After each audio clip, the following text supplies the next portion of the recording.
হিজামা করার পূর্বে অবশ্যই স্কিনটাকে প্রস্তুত করে নিতে হবে। আর এই স্কিন প্রস্তুত করার জন্য 4টি ধাপ রয়েছে।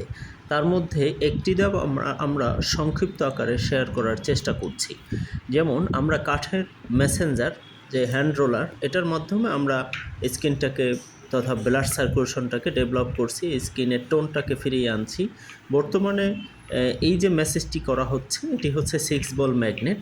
আমাদের শরীরের ভিতরে যে লোহিত কণিকাগুলো রয়েছে, শ্বেত কণিকা, অনুচক্রিকা, তার মধ্যে লোহিত কণিকাটাকে মূলত এই ম্যাগনেটের মাধ্যমে আকর্ষণ করা হয়। আকর্ষণের ফলে এই লোহিত কণিকাটা যখন ত্বরান্বিত হয়ে যায়, এর ফলে ব্লাড সার্কুলেশন বেড়ে যায়। আমরা এখন একটি কাঠের মাধ্যমে 4 চাকার মাধ্যমে একটি মেসেজ করছি। দেখেন কাঠের চাকাগুলোতে মূলত কাটা কাটা রয়েছে। এর ফলে হচ্ছে এখানের ব্লাড সার্কুলেশনটা বেড়ে যায় এর আঘাতে।